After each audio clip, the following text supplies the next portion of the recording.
Hello everyone, आज date है 11 जुलाई 2022 और द हिंदू न्यूज एनालिसिस में आपका स्वागत है। इस वीडियो में हम द हिंदू की इंपॉर्टेंट न्यूज़ को एग्जाम के पॉइंट ऑफ व्यू से डिस्कस करेंगे। नीचे डिस्क्रिप्शन बॉक्स में Telegram channel Volcano IAS Academy का लिंक दिया हुआ है।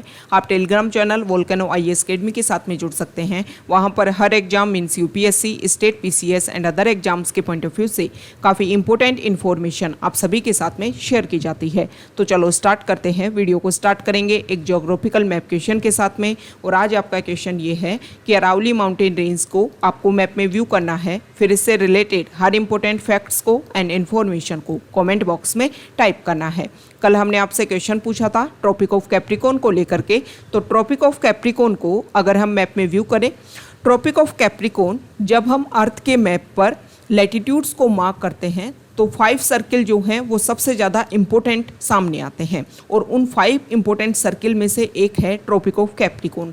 अदर 4 इम्पोर्टेंट सर्किल की अगर हम बात करें तो इसमें से 2 हैं पोलर सर्किल, जिसको नॉर्दर्न हेमिस्फीयर में Arctic circle and southern hemisphere में अंटार्कटिक सर्किल के नाम से जानते हैं। अदर 2 हैं नॉर्दर्न हेमिस्फीयर में tropic of Cancer and equator line. जिस तरीके से नॉर्दर्न हेमिस्फीयर में ट्रॉपिक ऑफ कैंसर है, सेम वैसे ही सदर्न हेमिस्फीयर में ट्रॉपिक ऑफ कैप्रिकॉर्न है। ट्रॉपिक ऑफ कैप्रिकॉर्न जो है वो 3 कॉन्टिनेंट के 10 कंट्रीज से एंड 3 इंपॉर्टेंट वाटर बॉडीज से पास होती है। एक एक कंट्री के नेम हम डिस्कस कर लेते हैं। वेस्ट डायरेक्शन से हम स्टार्ट करेंगे। साउथ अमेरिका कॉन्टिनेंट जो है उसके 4 कंट्रीज से पास होती है ट्रॉपिक ऑफ कैप्रिकॉर्न और कंट्रीज के नेम है Chile, Argentina, Paraguay and Brazil. जो पराग्वे जो है वो साउथ अमेरिका कॉन्टिनेंट में लैंड लॉक कंट्री है। आपको ये बताना है कि साउथ अमेरिका कॉन्टिनेंट में एक कंट्री का नेम ऐसा है वो भी लैंड लॉक है और उसका नेम आपको कमेंट बॉक्स में बताना है। ये जो ब्राज़ील कंट्री है साउथ अमेरिका कॉन्टिनेंट में, वो सिर्फ 2 कंट्री से, साउथ अमेरिका कॉन्टिनेंट के 2 कंट्री, एक है चिली और एक है इक्वेडोर, इन दोनों के साथ में अपनी बॉर्डर शेयर नहीं करता है। इसके अलावा और जो भी साउथ अमेरिका कॉन्टिनेंट में कंट्रीज़ हैं उन सभी के साथ में अपनी बॉर्डर शेयर करता है। बात आती है सेकेंड कॉन्टिनेंट अफ्रीका कॉन्टिनेंट की, और अफ्रीका कॉन्टिनेंट में पास होती है tropic of Capricorn, Namibia, South Africa, Botswana and Mozambique, और लास्ट में मेडागास्कर जो एक आइलैंड कंट्री के रूप में लोकेटेड है। लास्ट में थर्ड कॉन्टिनेंट है ऑस्ट्रेलिया और यहाँ पर ऑस्ट्रेलिया से ही पास होती है। इंपॉर्टेंट वाटर बॉडीज़ की हम बात कर लेते हैं तो इसमें है Pacific ocean, Atlantic ocean and Indian ocean. तो ये कुछ इंपॉर्टेंट फैक्ट्स थे ट्रॉपिक ऑफ कैप्रिकॉर्न को लेकर के जो हमारे एग्जाम के पॉइंट ऑफ व्यू से इंपॉर्टेंट है। द हिंदू की इंपॉर्टेंट न्यूज़ को अगर हम डिस्कस करें तो फर्स्ट इंपॉर्टेंट आर्टिकल रिलेटेड है हमारे neighbour country island nation Sri Lanka को लेकर के। कल हमने डिस्कस किया था कि वहाँ पर प्रोटेस्टर्स ने जो उनके रेजिडेंट्स हैं इंपॉर्टेंट, जैसे कि प्राइम मिनिस्टर, प्रेसिडेंट की जो रेजिडेंस है वहाँ पर अटैक किया। इसकी वजह से उन लोगों ने ये डिसाइड किया है कि जल्दी वो अपना रेजिग्नेशन दे देंगे। अब वहाँ पर जो वैकेंसी क्रिएट हुई है उसको किस तरीके से फिल किया जाएगा, तो इसको लेकर के वहाँ की जो भी पार्टीज़ हैं उन सभी ने डिस्कशन किया कि अभी प्रेजेंट टाइम में जो वहाँ के स्पीकर हैं उनको ये पोस्ट दे दी जाए प्रेसिडेंट की, और जल्दी जो है वो जो भी मेंबर्स हैं उन सभी में से किसी एक को चुन लिया जाएगा एज ए प्रेसिडेंट। यहाँ पर इंडिया ने भी सपोर्ट करने की बात की है कि हम श्रीलंका को रेगुलर सपोर्ट करते रहे हैं और आने वाले टाइम में भी सपोर्ट करेंगे। यहाँ पर हम कंपैरिजन करेंगे श्रीलंका का जो कॉन्स्टिट्यूशन है कि प्रेसिडेंट की पोस्ट वैकेंट होती है तो कौन सीट लेगा, और हमारे इंडिया में किस तरीके के इसको लेकर के प्रोविज़न है। देखो अगर हम बात करें इंडिया को लेकर के तो यहाँ पर सबसे पहले श्रीलंका का जो कॉन्स्टिट्यूशन है उसमें तो लिख रखा है कि अगर प्रेसिडेंट की पोस्ट वैकेंट है तो वो दे दी जाएगी स्पीकर को। ओके, हाँ, इंडिया के कॉन्स्टिट्यूशन की अगर हम बात करें तो इंडिया के कॉन्स्टिट्यूशन में ये बोला है कि प्रेसिडेंट की जो पोस्ट है, मान लो कोई प्रेसिडेंट है और उनको 5 ईयर जो टर्म है वो कंप्लीट हो गई है, तो 5 ईयर टर्म के बाद में उनकी जो सीट है वो वैकेंट हो जाएगी। तो इसमें ये बोला गया है हमारे कॉन्स्टिट्यूशन में कि 5 साल की टर्म कंप्लीट होने के बाद में भी अगर नए प्रेसिडेंट इंडिया को नहीं मिलते हैं तो तब तक जो प्रेसिडेंट हैं वो ही प्रेसिडेंट बने रहेंगे। इस टाइम जो है वो वाइस प्रेसिडेंट को पोस्ट नहीं दी जाएगी प्रेसिडेंट की। दूसरा, एक तो एक प्रोविज़न हो गया। सेकंड प्रोविज़न ये है कि अगर हमारे इंडिया के प्रेसिडेंट जो हैं वो अपना रेजिग्नेशन दे दें या फिर उनकी डेथ हो जाए जिसकी वजह से वैकेंसी क्रिएट हो जाए, या फिर वो अपना वर्क जो है, अपनी जो भी ड्यूटीज़ हैं उनको परफॉर्म करने में अभी कैपेबल नहीं है, हो सकता है वो किसी उनकी कोई डिजीज़ हो, कोई बीमारी हो, कुछ भी परेशानी हो सकती है, तो इस टाइम जो है वो वैकेंट सीट को, प्रेसिडेंट की वैकेंट सीट दे दी जाती है वाइस प्रेसिडेंट को। लेकिन अगर हमारे इंडिया में वाइस प्रेसिडेंट की जो पोस्ट है वो भी वैकेंट है तो उस टाइम हमारे जो सीजीआई हैं वो परफॉर्म करेंगे एज ए प्रेसिडेंट। ओके और अगर सीजीआई की पोस्ट भी वैकेंट है, उस टाइम सीजीआई भी नहीं है, तो सुप्रीम कोर्ट के जो सीनियर मोस्ट जज हैं वो उस टाइम जो है वो प्रेसिडेंट का रोल प्ले करेंगे। सबसे इंपॉर्टेंट बात, जो भी पर्सन वो प्रेसिडेंट की एक्टिंग करता है, प्रेसिडेंट का रोल प्ले करता है, तो प्रेसिडेंट को लेकर के जो भी अलाउंसेज हैं, जो भी मतलब पावर और पैसा जो भी है प्रेसिडेंट के पास में, वो सारी इन लोगों के द्वारा परफॉर्म की जाती है। तो ये कुछ बेसिक फैक्ट्स हो गए हमारे इंडिया में प्रेसिडेंट को लेकर के। जब भी आप वर्ल्ड लेवल पर किसी भी कंट्री में कॉन्स्टिट्यूशन में अगर आप डिस्कस करते हो कि वहाँ के कॉन्स्टिट्यूशन में इस तरीके का प्रोविज़न है, तो एक जनरल अवेयरनेस क्रिएट करने की कोशिश किया करो कि हमारे इंडिया में उस पोस्ट के लिए या उस प्रोविज़न के लिए किस तरीके के बेसिक फैक्ट्स दे रखे हैं, उनको कंपेरिजन करके स्टडी करने की कोशिश किया करो, जिससे बहुत सारी चीज़ें जो हैं वो रेगुलर रिमाइंड भी होती रहती हैं और हमारा जो स्टैटिक सिलेबस है वो उसको भी हम regular time to time repeat करते रहते हैं।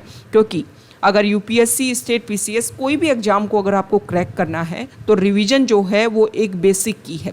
जब भी आप टॉपर्स की जो टॉक है उसको सुनते होगे तो उन्होंने हमेशा एक बात बोली है कि आपका मटेरियल होना चाहिए लेस, लेकिन रिवीजन जो है वो मल्टीपल टाइम्स होना चाहिए, इतनी बार होना चाहिए कि आपको खुद को भी याद ना हो कि हमने कितनी बार रिवीजन किया है।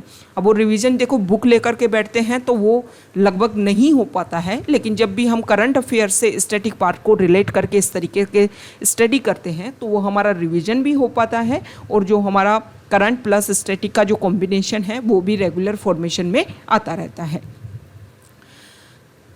नेक्स्ट इंपॉर्टेंट आर्टिकल देखो, ये मैंने क्यों डिस्कस किया। यूपीएससी के दो इंपॉर्टेंट टास्क होते हैं, जैसे प्रीलिम्स होता है और मेंस होता है।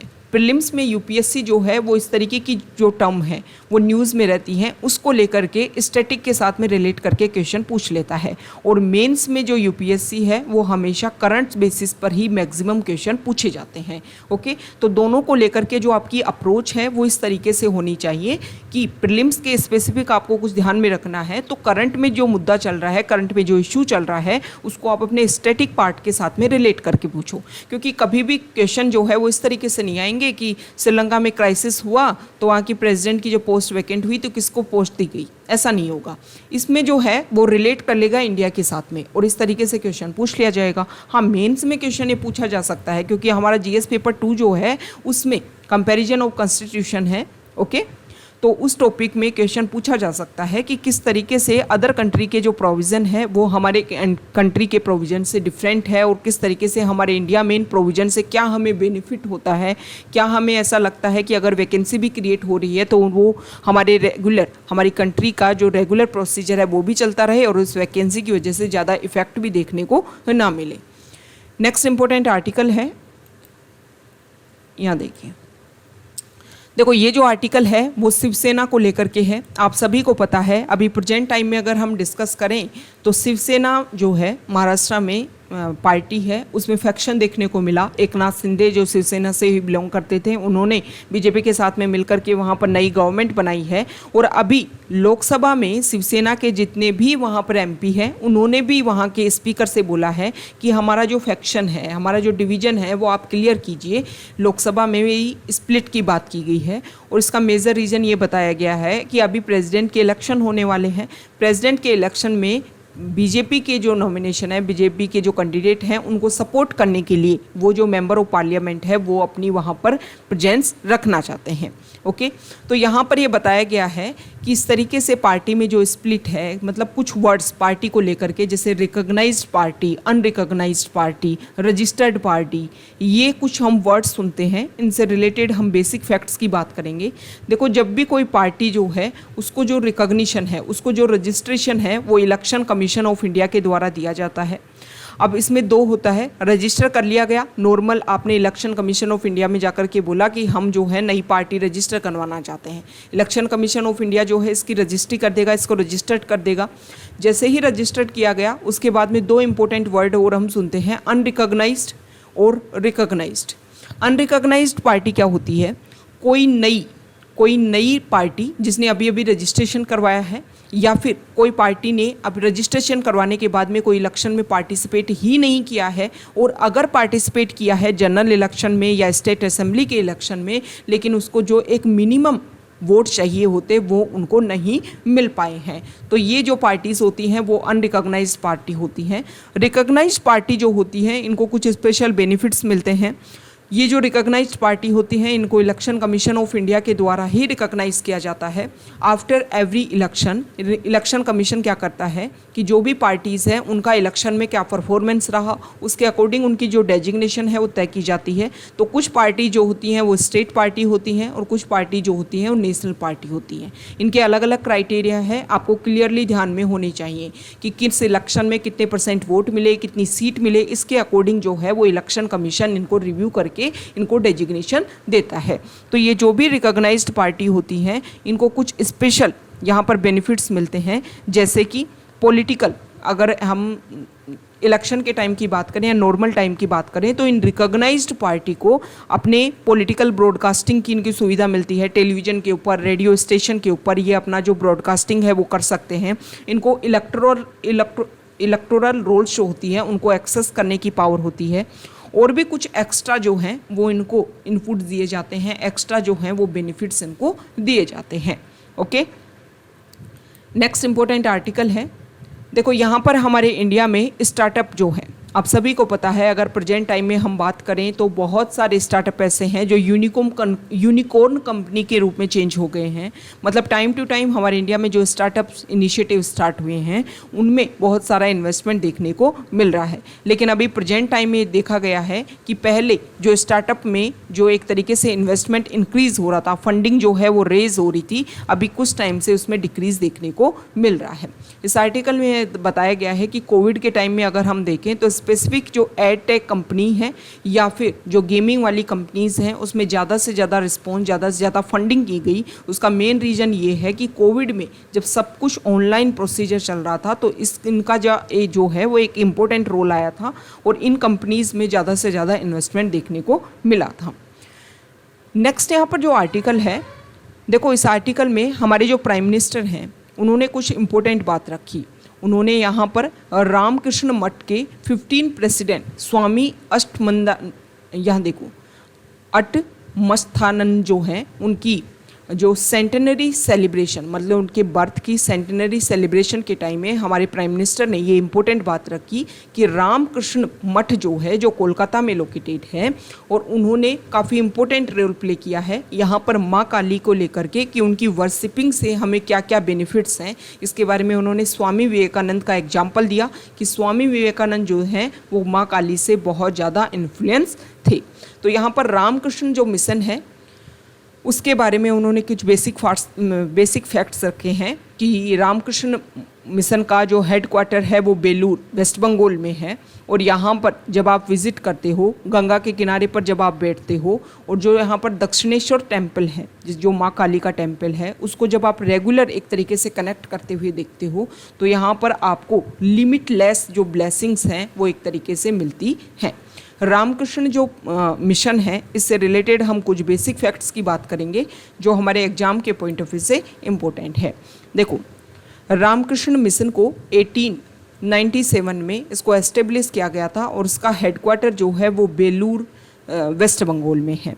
इसको एस्टेब्लिश करने का मेन रीज़न ये था कि हमारे हिंदू रिलीजियस और स्पिरिचुअल ऑर्गेनाइजेशन के रूप में इसको एस्टेब्लिश किया गया ताकि पूरे वर्ल्ड में एक स्पिरिचुअल मूवमेंट को चलाया जा सके। ओके, जिसको रामकृष्ण मूवमेंट या फिर वेदांत मूवमेंट के नाम से भी जाना गया। ये जो प्रेजेंट टाइम में ये जो एजुकेशन या फिर ये जो रामकृष्ण मिशन जो है इसके अगर हम पर्पज की बात करें तो इसका पर्पज था एजुकेशन। प्रेजेंट टाइम में एजुकेशन के बेसिस पर, फिलेंथ्रोपिस्ट बेसिस पर, रिलीजियस बेसिस पर और स्पिरिचुअली बेसिस पर, अलग अलग पॉइंट्स के बेसिस पर अपने इन सारे पर्पज को सर्व करने की कोशिश करता है। ओके, इसके जो फाउंडर थे स्वामी विवेकानंद थे और उन्होंने अपने जो गुरु थे, उनके जो टीचर थे, उनके नेम पर ही ये जो मठ है इसको एस्टेब्लिश किया था। नेक्स्ट यहाँ पर जो आर्टिकल है वो आसाम स्टेट को लेकर के है। आसाम में एक इशू देखने को मिला कि वहाँ पर 35 ईयर ओल्ड मैन को अलाइव मतलब जिंदा पर्सन है उसको बांधा गया और उसको जिंदा जला दिया गया। अब यहाँ पर उनके ऊपर कुछ आरोप थे उस पर्सन के ऊपर कि 22 साल की एक महिला थी, उसको उनका मर्डर कर दिया था इन्होंने कुछ लोगों ने मिल करके। तो वहाँ की जो लोकल बॉडीज़ हैं उन्होंने इस इशू को गवर्न किया और गवर्न करके उस पर्सन को पेड़ के बांधा, टाई अप किया और फिर उनके ऊपर एक तरीके से जो भी पेट्रोलियम प्रोडक्ट्स है उनको छिड़क करके उनको आग लगा दी गई। सेम इसी तरीके का जो एक क्राइम है वो कुछ टाइम पहले भी देखने को मिला था, जिसमें भी इसी तरीके की वहाँ के लोकल्स हैं उन्होंने इस तरीके का जो इशू है वो वहाँ पर क्रिएट हुआ था। तो ये कुछ एथिकल वैल्यूज़ हैं। देखो यहाँ पर अगर हम बात करें तो आप सभी को पता है आसाम जो है वो 6 शेड्यूल के अंडर आता है, और 6 शेड्यूल में कुछ हमारे जो स्टेट हैं उसमें अमेतपी के नाम से उसको आप जान सकते हो। 4 स्टेट हैं, उनके नेम आपको कमेंट बॉक्स में बताने हैं कि कौन कौन से स्टेट जो हैं वो 6 शेड्यूल में आते हैं। तो यहाँ पर अगर हम बात करें तो उनको कुछ एक्स्ट्रा राइट है वहाँ के लोगों को कि वो रीजनल बेसिस पर ही बहुत सारे पॉइंट्स को सॉल्व कर सकते हैं, लेकिन इस तरीके का जो वर्क है वो एथिकल नहीं है। ओके, कि आपने किसी की बेसिस पर, देखो बहुत सारे ऐसा होता है कि आपने किसी के ऊपर एलिगेशन लगाया, किसी ने आपको लाइव व्यू किया और एक तरीके से जो प्रूफ का बेसिस जो होना चाहिए उसी के रिजल्ट पर इस तरीके के जो एक तरीके से जो रिज़ल्ट हैं वो सामने आने चाहिए। यहाँ पर जो रिज़ल्ट दिया गया, यहाँ पर जो भी इंसिडेंट हुआ वो एक तरीके से जुडिशरी को यहाँ पर ट्रांसफ़र करने की कोशिश की गई है, जुडिशरी को यहाँ पर साइड करने की कोशिश की गई है कि कोई भी क्राइम हुआ है और उस क्राइम में रूल्स एंड रेगुलेशन जो हैं वो जुडिशरी के बेसिस पर डिसीजन होना चाहिए। लेकिन यहाँ पर कुछ लोगों ने लोकल लेवल पर जो भी यहाँ के हेड होंगे उन्होंने डिसीजन लिया और ये रिजल्ट देखने को मिला। ओके, नेक्स्ट यहाँ पर जो आर्टिकल है, यहाँ देखो फॉरेस्ट राइट एक्ट 2006 का जो राइट है उसको लेकर के यहाँ पर बीजेपी और कांग्रेस पार्टी को लेकर के कुछ इश्यू चल रहा है। कांग्रेस पार्टी से बिलोंग करते हैं जयराम रमेश, और उन्होंने यहाँ पर रखा है कि जो 2006 के जो फॉरेस्ट राइट हैं, फॉरेस्ट राइट्स एक्ट जो है उसमें कुछ चेंज करने की कोशिश की जा रही है। तो आप जो चेंज कर रहे हो ना वो 2006 में जो बेसिक प्रोविज़न रखे गए थे जिसमें ग्राम सभा को कुछ एक्सट्रीम राइट दिए गए थे कि अगर वहाँ पर फॉरेस्ट वाले एरिया में, देखो ये राइट्स एक्ट इसलिए लाए गए थे कि फॉरेस्ट में अगर अभी भी हम बात करें तो इंडिया में बहुत सारे जो हैं बहुत सारी ट्राइबल वहाँ पर रहती हैं, तो उनके कुछ राइट्स सिक्योर होने चाहिए क्योंकि उन फॉरेस्ट पर ही वो एक तरीके से डिपेंड करती हैं अपने लाइवलीहुड के लिए, अपनी जो बेसिक चीज़ें हैं उन सभी के लिए। तो अगर उनको हम डिस्ट्रॉय करेंगे तो उन ट्राइबल्स की जो लाइवलीहुड है, उनकी जो लाइफ है वो काफ़ी ज़्यादा इफ़ेक्ट होगी, इसलिए उनको ये राइट्स दिए गए थे। और उसमें ग्राम सभा जो है उसको पावर दी गई थी कि अगर वहाँ पर कुछ कंस्ट्रक्शन एक्टिविटीज़ होती हैं, कुछ एक्स्ट्रा जो परफॉर्म किया जाता है तो उसमें उनकी कंसेंट लेना ज़रूरी है। लेकिन अभी प्रेजेंट टाइम में जो यहाँ पर चेंज करने की कोशिश की जा रही है उसमें ग्राम सभा को एक तरीके से सेपरेट करने की या उसको दूर करने की कोशिश की जा रही है कि उसको जो पावर दी गई थी वो उनसे स्नैच करने की कोशिश की जा रही है। ओके, नेक्स्ट आर्टिकल है पेज नंबर 3 पर, और यहाँ पर राजस्थान स्टेट को लेकर के है। और राजस्थान स्टेट की अगर हम यहाँ पर बात करें, यहाँ देखिए एक सेकेंड, पेज नंबर 3 पर जो आर्टिकल है इसमें देखो राजस्थान स्टेट में जो बिश्नोई जो कम्युनिटी है वो यहाँ पर प्रोटेस्ट कर रही है। प्रोटेस्ट करने का उन्होंने मेन रीज़न ये रखा है बिश्नोई कम्युनिटी ने कि यहाँ पर सोलर पैनल और विंड पैनल एस्टेब्लिश करने के लिए खेजड़ी के जो ट्री हैं उनको यहाँ से रिमूव किया जा रहा है। और जो खेजड़ी है वो आप सभी को पता है राजस्थान का स्टेट ट्री है, उसको प्रोटेक्ट करना ना सिर्फ गवर्नमेंट की और वहाँ के जो लोकल पीपल हैं उनकी भी काफ़ी ज़्यादा रिस्पॉन्सिबिलिटी है। इसमें अगर हम बात करें तो बिश्नोई कम्युनिटी वही कम्युनिटी है जिससे ही रिलेटेड एक वीमेन ने 1730 में, यहाँ पर आप समझिए, देखो राजस्थान की हिस्ट्री को जब हम स्टडी करते हैं तो हमें पता चलता है कि 1730 की बात है। अमृता देवी बिश्नोई और उन्होंने अपनी बेटियों के साथ में मिलकर के और वहाँ के जो रीजनल पीपल थे उन सभी के साथ में मिलकर के, उस टाइम जोधपुर के राजा हुआ करते थे, तो उन्होंने आदेश दिया था कि उनके महल में कुछ कंस्ट्रक्शन एक्टिविटीज़ चल रही हैं और कंस्ट्रक्शन एक्टिविटीज़ के लिए उनको क्या चाहिए, लकड़ी चाहिए, क्योंकि क्या बनाना है, उनको चूना बनाना था। तो चूना इसलिए उनको बनाना है, उसको बनाना है तो इसके लिए उनको लकड़ी चाहिए।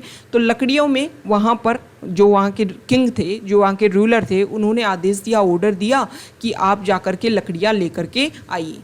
तो उनके जो भी सोल्जर्स थे वो जाकर के वहाँ पर उस वाले जोधपुर के आसपास वाला जो रीजन होगा वहाँ पर जाकर के वो जो भी एक तरीके से ग्रीन ट्रीज जो थे उनको काटने लग गए। तो यहाँ पर अमृता देवी बिश्नोई और उनके साथ में उन लोगों ने मिल करके यहाँ पर वो पेड़ों के चिपक गई। और ऐसा बोलते हैं कि जो उन सोल्जर्स का जो हेड था उन्होंने ऑर्डर दिए कि इन सभी लोगों को काट दो, और इन लोगों को काट दिया गया। जैसा बोलते हैं कि 363 लोगों की वहाँ पर उस टाइम डेथ हो गई थी, और इसको चिपको मूवमेंट के नाम से भी जानते हैं। और यहाँ पर अमृता देवी बिश्नोई के फिर कंजर्वेशन के लिए, इसके लिए ये जो खेजड़ी ट्री है इसके कंजर्वेशन के लिए काम किया गया। जो राजस्थान गवर्नमेंट है और स्टार्टिंग में जो एमपी गवर्नमेंट है, मध्य प्रदेश की गवर्नमेंट, उन्होंने अपने स्टेट बेसिस पर अमृता देवी बिश्नोई जो पुरस्कार है, प्राइज़ है, वो देना स्टार्ट किया। और फिर 2013 से सेंट्रल गवर्नमेंट ने इसको नेशनल लेवल पर एक अवार्ड के रूप में सेलिब्रेशन करना स्टार्ट किया कि पूरे कंट्री में जो भी स्पेसिफिक जो हमारी वाइल्ड लाइफ है उसके प्रोटेक्शन के लिए काम करेगा तो उसको ये अवार्ड दिया जाएगा। तो अभी प्रेजेंट टाइम में भी ये बोला गया है कि बिश्नोई कम्युनिटी तो हमेशा से कमिटेड रही है खेजड़ी जो ट्री है उनको बचाने के लिए। यहाँ पर उन्होंने कुछ इसके बेनिफिट्स भी बताए हैं कि खेजड़ी ट्री जो है वो सिर्फ एक पेड़ नहीं है, वो काफ़ी ज़्यादा इम्पोर्टेंट है। इस पेड़ का हर टाइप जो है, चाहे आप इसकी रूट ले लीजिए, चाहे आप इसके जो लीव्स हैं उनको ले लीजिए, चाहे आप इसकी जो स्किन है उसको ले लीजिए, वो सभी अपने अपने लेवल पर एक इम्पोर्टेंट रोल प्ले करते हैं।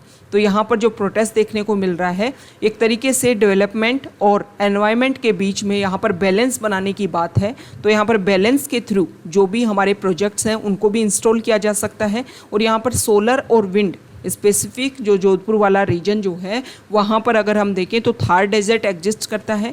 और थार डेजर्ट राजस्थान का जो वेस्टर्न पार्ट है उसके लिए बोला जाता है कि 365 डेज होते हैं 1 ईयर में, जिसमें से 325 जो है वो यहाँ पर इंटेंस सोलर रेज आती हैं। और इसकी वजह से यहाँ पर जो भी सोलर प्रोजेक्ट है उनको हम अच्छे से एस्टेब्लिश कर सकते हैं। और रिन्यूएबल एनर्जी को अचीव करने का जो हमारा इंडिया का टारगेट है उसको भी हम ईजिली अचीव कर पा सकते हैं। ओके, नेक्स्ट इम्पोर्टेंट आर्टिकल है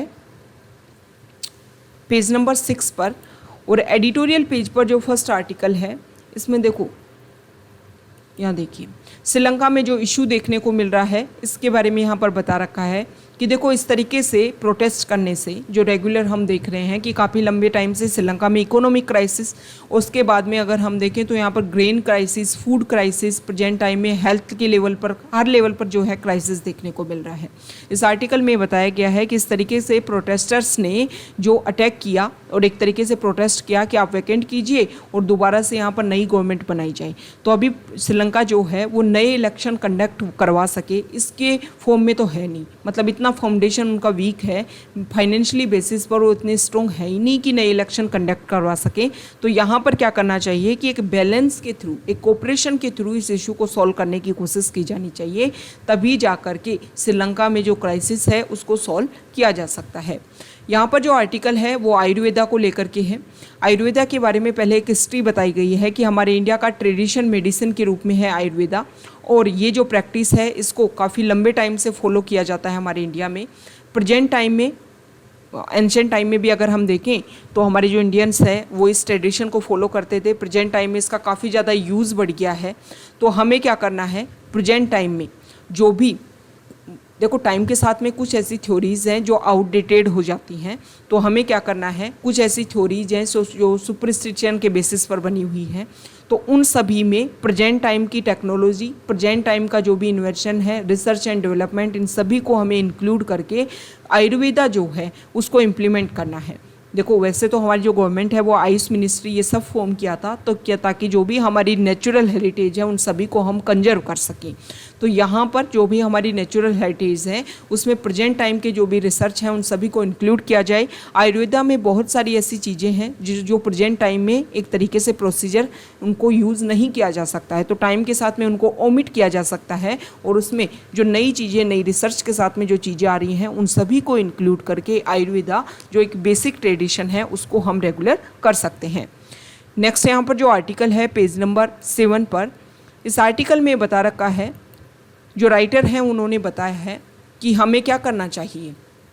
इंडिया जो है वो हमेशा से, इंडिया ने टारगेट लिया है कि टाइम के साथ में हमारी इकोनॉमी जो है वो बहुत ज़्यादा बूस्टअप हो, और बूस्टअप होने के साथ में इंडिया के हमारे जो प्राइम मिनिस्टर हैं उन्होंने टाइम टू टाइम ये बोला है कि हमारी इंडिया जो है आने वाले टाइम में ट्रिलियन इकोनॉमी के सामने रूप में सामने आएगी। मतलब $5 ट्रिलियन इकोनॉमी का जो हमने टारगेट लिया है, इसमें राइटर का ये बोलना है कि रोड कंस्ट्रक्शन जो है वो काफ़ी इम्पोर्टेंट रोल प्ले करेंगे।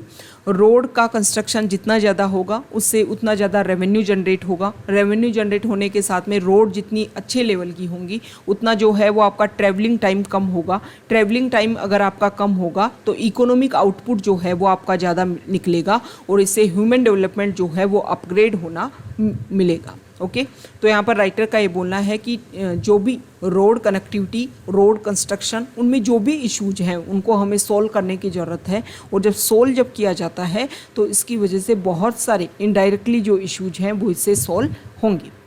यहाँ पर जो आर्टिकल है इसमें देखो ये बताया गया है कि श्रीलंका में जो क्राइसिस देखने को मिले उसमें टाइम के साथ में फिर क्या क्या डिक्रीज़ हुआ है। तो यहाँ पर ये बताया गया है कि डेमोक्रेटिक जो वैल्यूज़ हैं उसमें डिक्लाइन देखने को मिला है। नेक्स्ट जो आर्टिकल है पेज नंबर 8 पर, और इस आर्टिकल में देखो अभी ट्विटर ने कर्नाटका में एक पिटीशन डाली है और उन्होंने बोला है कि सेक्शन 69A जो है IT एक्ट 2009 का, उसके बेसिस पर जो गवर्नमेंट है वो बहुत सारे इंडिविजुअल जो भी अकाउंट्स हैं उनके कुछ प्रोविज़न है, उनके कुछ स्टेटमेंट है, उनको यहाँ पर उनके ऊपर रिस्ट्रिक्शन लगा देता है। और कुछ कंक्लूसिव बेसिस पर या एक तरीके से अगर हम देखें कि कॉपरेशन के बेसिस पर इस सारे रिस्ट्रिक्शन लगाए जाते हैं, किसके द्वारा? गवर्नमेंट के द्वारा। तो यहाँ पर ट्विटर ने पिटीशन में बोला है कि देखो गवर्नमेंट ने 69A जो है एक्ट सेक्शन 69A ये बोलता है कि हमारी कंट्री में सॉवरेंटी, इंटीग्रिटी और इस तरीके से हार्मनी को अगर नुकसान पहुंचता है तो ये सारे रिस्ट्रिक्शन लगाए जा सकते हैं। तो ट्विटर ने पिटीशन में बोला है कि गवर्नमेंट क्लियर तो करे ना कि किस बेसिस पर ये जो रिस्ट्रिक्शंस हैं वो लगाए गए हैं। ओके, तो इसको क्लियर करने के लिए माइक्रो ब्लॉगिंग प्लेटफॉर्म जो है उन्होंने सेंट्रल गवर्नमेंट से एक तरीके से जो contest point, bone of contention देखने को मिल रहा है उसको सोल्व करने की यहाँ पर कोशिश की जा रही है। ये जो आर्टिकल है वो पाकिस्तान को लेकर के है। पाकिस्तान में यहाँ देखिए तहरीक-ए-पाकिस्तान एक ऑर्गेनाइजेशन है और उस ऑर्गेनाइजेशन के जो हेड हैं उन्होंने 29 जून को एक अपना वीडियो रिलीज़ किया और उस वीडियो में ये बोला कि हम जो हैं वो हमेशा ये चाहेंगे कि फेडरली एडमिनिस्ट्रेटेड ट्राइबल एरिया जो है खैबर पख्तूनवाला जो एरिया है वो इसके अंडर ही आए। देखो तहरीक-ए-तालिबान पाकिस्तान जो है ये जो ग्रुप है वो ये चाहता है कि यहाँ पर जो ट्राइबल एरियाज़ है, खैबर पख्तूनवाला एरियाज़ है, उसको हमें दे दिया जाए और हम इस एरिया को सरिया लॉ के अंडर एडमिनिस्टर करें। हालांकि 2021 से इसको लेकर के रेगुलर डिस्कशन चल रहा है। वैसे अगर हम बैकग्राउंड में बात करें तो 2007 से इसको लेकर के डिस्कशन चल रहा है। अभी प्रेजेंट टाइम में यहाँ पर अफ़गानिस्तान का जो तालिबान है वो इसमें मीडिएशन का रोल प्ले कर रहा है और यहाँ पर ये बार बार डिमांड करते हैं कि इस एरिया को हमें दे दो, इस एरिया में हम अपने अकॉर्डिंग रूल करेंगे और इसको एक इंडिपेंडेंट कंट्री के रूप में एस्टेब्लिश करेंगे। तो इसको लेकर के वैसे तो देखो बार बार जो पाकिस्तानी गवर्नमेंट है वो चाहती है कि पाकिस्तान का ही पार्ट रहे और पाकिस्तान के लॉ के अकॉर्डिंग ही इसको रेगुलर किया जाए, लेकिन यहाँ पर जो TTP है उन्होंने बोला है कि हम इसको इंडिपेंडेंट तरीके से और सरिया लॉ के अकॉर्डिंग, जो मुस्लिम लॉ है उसके अकॉर्डिंग इसको रेगुलेट करेंगे। नेक्स्ट इंपॉर्टेंट आर्टिकल है पेज नंबर 10 पर। आप सभी को पता है 2020 में गालवान वैली इशू हुआ था और गालवान वैली जब इशू हुआ तो हमारे कुछ सोल्जर्स की वहाँ पर डेथ हो गई थी। तो अभी गालवान वैली वाला जो एरिया है वहाँ पर एक स्मॉल लेवल पर हॉस्पिटल बनाने की कोशिश की गई है, ताकि आप सभी को पता है कि हमारे बॉर्डर एरिया में इंडिया और चाइना के बीच में रेगुलर वहाँ पर क्लैश देखने को मिलता रहता है। वैसे डिसएंगेजमेंट प्रोसीजर चल रहा है लेकिन उसका कुछ रिजल्ट सामने नहीं आ रहा है। ओके, तो इसी के बेसिस पर जो गवर्नमेंट है हमारी वो अपने बॉर्डर एरियाज़ में इंफ्रास्ट्रक्चर डेवलप कर रही है, ताकि अगर ऐसा कुछ इश्यू देखने को मिले तो उसको ईजीली सॉल्व किया जा सके। एक मिनट, कुछ नेट का इशू है। नेक्स्ट इंपॉर्टेंट आर्टिकल है पेज नंबर 11 पर और यहाँ पर इसको हम इस तरीके से यहाँ पर डिस्कस कर लेंगे। देखो वहाँ के जो CM है महाराष्ट्र के एकनाथ शिंदे, उन्होंने अपनी वाइफ के साथ में कल 10 जुलाई को देवसैनी एकादशी थी और इस टाइम पर उन्होंने पंढरपुर जो जगह है वहाँ पर उन्होंने सेलिब्रेशन किया, वहाँ पर उन्होंने पूजा की। ओके, तो यहाँ पर जो पंढरपुर जो है वो हमारे लिए इम्पोर्टेंट हो जाता है। उससे रिलेटेड हम कुछ बेसिक फैक्ट्स देखेंगे कि ये पंढरपुर जो है वो क्या है और वहाँ पर किसकी पूजा की जाती है। तो वहाँ पर हिंदू गॉड है विठोबा, उनकी पूजा की जाती है पंढरपुर जगह में।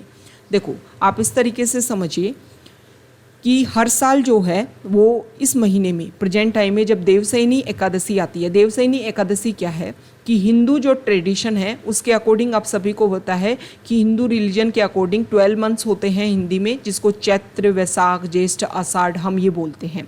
ओके, तो इसमें जो महीने हैं इसमें क्या होता है कि 4 महीने के लिए ऐसा बोला जाता है कि देवशयनी एकादशी से देव उठनी एकादशी तक 4 मंथ्स जो होते हैं उस टाइम भगवान जो हैं, जो गॉड जो हैं वो विश्राम करते हैं। ओके, तो जो देवशयनी एकादशी है उस टाइम महाराष्ट्र में जो पंढरपुर जगह है वहाँ पर सेलिब्रेशन होता है, पूजा की जाती है विठोबा जो गॉड हैं उनकी।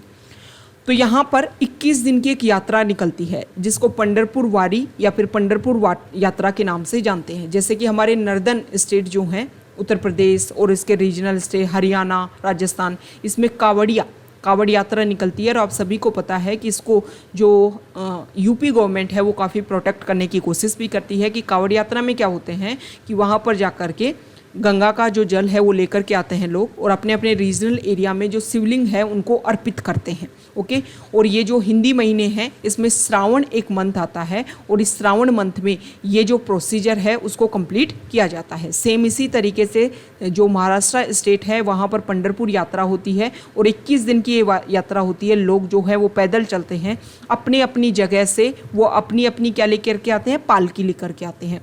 पालकी में जैसे कि अगर हम बात करें तो इसमें जो वरकारी जो सेक्ट है, वरकारी सेक्ट के जो लोग हैं, वरकारी सेक्ट जो है इसमें ऐसा बोलते हैं कि हिंदू और वैष्णव जो हैं उन दोनों का एक कॉम्बिनेशन है। और ये जो वरकारी सेक्ट वाले जो हैं इसको नामदेव के द्वारा एस्टेब्लिश किया गया था स्टार्टिंग में।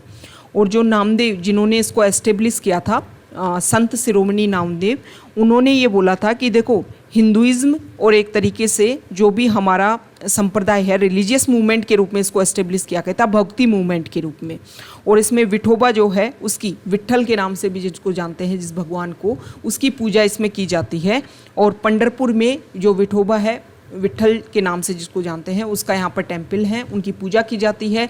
नामदेव ने इसको एस्टेब्लिश किया था, संत शिरोमणि ने। उसके बाद में टाइम टू टाइम अलग संत और हुए और उन सभी ने इसको फॉलो किया, जिसमें तुकाराम है और यहाँ पर एक संत और हैं, उनकी भी पालकी उनके एरिया से निकाली जाती है। तो यहाँ पर अगर हम बात करें तो यहाँ पर सेंट डायनेश्वर जो हैं उन्होंने, वो 12th सेंचुरी के इम्पोर्टेंट सेंट हैं सेंट डायनेश्वर, और उन्होंने अलांदी जो जगह है वहाँ पर अपनी क्या ले ली थी, समाधि ले ली थी। तो उनके जो फॉलोअर्स हैं वो अलांदी जगह से, और जो सेंट तुकाराम के जो फॉलोअर्स हैं वो कहाँ से लेकर के आते हैं, उनका जो जहाँ पर उनका जन्म हुआ था वहाँ से लेकर लोग उनके जो पालकी हैं उनको लेकर के आते हैं। तो ये पंढरपुर जो यात्रा है इसमें क्या होता है कि अलग अलग जगह से लोग अपनी पालकी लेकर के आते हैं, पंढरपुर जगह पर आते हैं। और पंढरपुर जगह पर आने से पहले वो भीमा जो रिवर है, ओके, भीमा रिवर जिसको चंद्रभागा रिवर के नाम से भी जानते हैं, और एक कृष्णा रिवर की इम्पोर्टेंट ट्रिब्यूटरी है, वहाँ पर आकर के अपने आप को एक तरीके से बाथ लेते हैं और फिर वो विठोबा की पूजा करते हैं। तो ये पंढरपुर यात्रा जो है वो हमारे लिए इम्पोर्टेंट है, आपको ध्यान में होना चाहिए। और संत तुकाराम की जो हमने बात की वो 17th सेंचुरी के मराठा पोइट हैं, जिन्होंने अभंग नाम से अपने कुछ इम्पोर्टेंट जो भी उनके जो भी एक तरीके से उनके जो वर्क्स हैं उनमें से अभंग जो है, उन्होंने एक डिवोशनल पोइट्री जो है वो एस्टेब्लिश की थी ताकि उनके जो फॉलोअर्स हैं वो इसको यूज़ कर सकें। नेक्स्ट इम्पोर्टेंट आर्टिकल है पेज नंबर 12 पर, और इस आर्टिकल में बताया गया है कि रिन्यूएबल एनर्जी जो है उसके ऊपर हम फोकस तो कर रहे हैं। पेज नंबर 12 पर ये आर्टिकल कि रिन्यूएबल एनर्जी के ऊपर हम फोकस तो कर रहे हैं, लेकिन रिन्यूएबल एनर्जी से जो हम फॉसिल फ्यूल्स को रिप्लेस करेंगे उसकी वजह से फॉसिल फ्यूल्स से जो हमें टैक्स जनरेट होता है, सेस जनरेट होता है, जो हमारी इकोनॉमी में इंपॉर्टेंट रोल प्ले करते हैं, उसका काफ़ी ज़्यादा डिक्रीज देखने को मिलेगा। तो इस आर्टिकल में बताया गया है कि बहुत सारे कंट्री जैसे कि India, Russia, Brazil, in country में काफ़ी ज़्यादा रेवेन्यू जनरेट होता है फॉसिल फ्यूल्स की वजह से। तो अगर हम रिन्यूएबल एनर्जी पर अपने आप को ट्रांसफ़र कर देंगे तो इकोनॉमी पर इसका काफ़ी ज़्यादा इफेक्ट देखने को मिलेगा। हमारे हमारे जो प्राइम मिनिस्टर हैं उन्होंने सूरत के जो फार्मर्स हैं उनको एक तरीके से स्पीच दिया। वहाँ पर नेचुरल फार्मिंग को काफ़ी ज़्यादा प्रमोट किया जा रहा है। तो उन्होंने बताया है कि इंडिया लेवल पर सूरत में जिस तरीके से नेचुरल फार्मिंग में इन्वेस्ट किया जा रहा है वो काफ़ी ज़्यादा इम्पोर्टेंट है। ओके, तो ये आज का हमारा द हिंदू न्यूज़पेपर का इम्पोर्टेंट डिस्कशन था। इसके अलावा पेज नंबर 12 पर ही एक इम्पोर्टेंट आर्टिकल और है। इसमें आईआईटी कानपुर ने ये एक इम्पोर्टेंट डिसीजन लिया है, इसको हम यहाँ पर डिस्कस करते हैं। आईआईटी कानपुर ने ये डिसीजन लिया है कि हम क्या करेंगे। हमें पता है कि रूरल एरिया में और अर्बन एरिया की वजह से जो पोल्यूशन है वो काफ़ी ज़्यादा इंक्रीज़ हो रहा है। तो हम 3 साल के टाइम के लिए एक ऐसा इन्वेस्टमेंट जो है या कुछ ऐसे प्रोसीजर एस्टेब्लिश करेंगे ताकि टाइम हमें एक अलर्ट मिल सके कि इस टाइम जो है पोल्यूशन इतना होता है, इस टाइम जो पोल्यूशन इतना होता है, इसके अकॉर्डिंग एक जो है वो इंफ्रास्ट्रक्चर एस्टेब्लिश किया जाएगा आईआईटी कानपुर के थ्रू। और फिर पोल्यूशन को लेकर के जो भी इश्यूज हैं उन सभी को सोल्व करने की कोशिश की जाएगी। ओके, तो यहाँ पर कुछ इंपॉर्टेंट फैक्ट रख रखे हैं कि हमारी गवर्नमेंट ने पहले भी कोशिश की है टाइम टू टाइम। तो सबसे पहले 2019 में हमारी जो गवर्नमेंट है उन्होंने हमारी ministry of environment forest and climate change जो है उन्होंने NCAP एक प्रोग्राम लॉन्च किया था। ओके, और इस प्रोग्राम में उन्होंने डिसीजन लिया था कि PM10 और PM 2.5 को हम रेगुलेट करेंगे हमारे 122 सिटी जो हैं उनमें। इसमें से 122 सिटीज़ में से कौन कौन सिटीज़ थी? कुछ ऐसी सिटीज़ जहाँ पर बहुत ज़्यादा पॉल्यूशन था और कुछ ऐसी सिटीज़ जो नॉन अटेनमेंट सिटीज़ थी। नॉन अटेनमेंट सिटीज़ क्या होती हैं? देखो, गवर्नमेंट ने एक इंडेक्स पास किया था NAAQS। इस इंडेक्स में कुछ ऐसी सिटीज़ थी जो पिछले 5 साल से अच्छा परफॉर्म नहीं कर पा रही थी। तो उन सिटीज़ को भी इस NCAP प्रोग्राम के अंडर इंक्लूड किया गया ताकि इन सभी में इन सारे पोल्यूटेंट्स के लिए काम किया जा सके। ओके, अब तो ये NAAQS क्या है? ये जो है एक स्टैंडर्ड एस्टेब्लिश किया गया था सेंट्रल पोल्यूशन कंट्रोल बोर्ड के द्वारा और इसमें 12 पोल्यूटेंट्स आते हैं, ये आपको ध्यान में रखना है।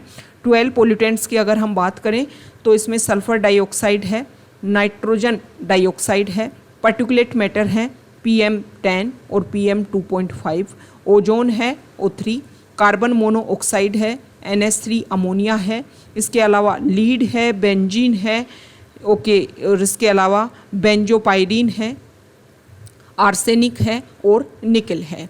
ओके, तो यहाँ पर इम्पोर्टेंट आपको एक चीज़ ध्यान में रखनी है कि ये जो देखो एक जो है हमारे इंडिया में वो है air quality standard. Air quality standard जो है उसमें 8 पोल्यूटेंट्स आते हैं और NAAQS जो है उसमें 12 पोल्यूटेंट्स आते हैं। तो इन दोनों में जो डिफ्रेंशिएट है वो आपको ध्यान में रखना है। बहुत बार एग्जाम में इन दोनों को मैच करके कन्फ्यूजिंग करके क्वेश्चन पूछ लिया जाता है। तो आज का हमारा द हिंदू न्यूज़पेपर का डिस्कशन था। अगर आप यहाँ तक आए हैं, वीडियो आपको अच्छा लगा है तो प्लीज़ वीडियो को लाइक कीजिए, शेयर कीजिए और चैनल को सब्सक्राइब कीजिए। Okay, thank you.